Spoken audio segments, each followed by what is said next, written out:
Баршаңызға сәлем, менің каналыма қош келдіңіздер. Бүгін сіздерге әркімнің ұнататын чечевичный суын жасауды көрсететін боламын. Видеоны бастамас бұрын каналым ұнап жатса, рецепттер ұнап жатса, төмендегі бастырманы басып, менің каналымды қолдауды ұмыт кетпеңіздер. Алдағы уақытта ерекше рецепттермен бөлісетін боламын.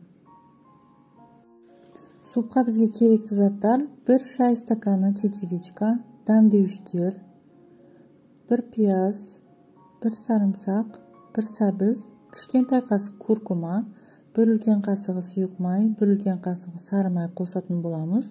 Ең алдымен пісіретін табамызға майларымызды құйып алғаннан кейін сарымсақ, пияз, сәбізімізді турап салып қуырып аламыз. Көп қуырудың қажеті жоқ. Сорпаны мен 2 кісілік жасап жатырмын. Сіз егер 2 немесе одан көп кісіге жасайтын болсаңыз, заттарын көбірек қоссаңыз болады. Енді бәрі қуырылып болғаннан кейін үстінен 1 шай стакан чечевичкамызды қосамыз және үстінен дәмдеуіштерімізді қосып, біраз қуырып алғаннан кейін суды қоса берсек болады. Мен 3 стакан су қостым. Және дәмдеуіш ретінде жарты қасық тұз, жарты қасық қара бұрыш, жарты қасық паприка және жарты қасық мята қостым.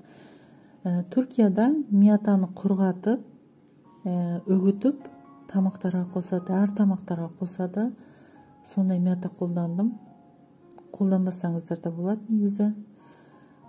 Сорпамыз қайнағаннан кейін астын қысып, бүкіл зат жұмсарғанша пісіреміз. Жұмсақ болып піскеннен кейін блендердан өткіземіз.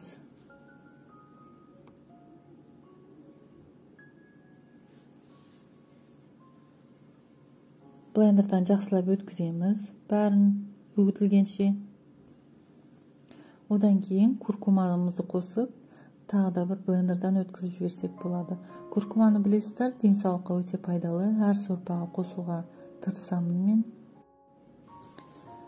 Денсаулыққа пайдалы болып қана қоймай, сорпамызға түсін әдемі қылдырады. Сол себептен міндетті түрде қосамын мен. Қоспасаңыз да болады. Куркуманы қосқаннан кейін көп пісірудің қажеті жоқ. Бір араластырып астына өшіре берсеңіз болады. Осымен біздің сорпамыз дайын. Қоюлығы, түсі өте керемет. Осылай ыстықтай бере берсеңіз болады. Жанына лимон қойып, және үстіне сухарики қойсаңыз да болады.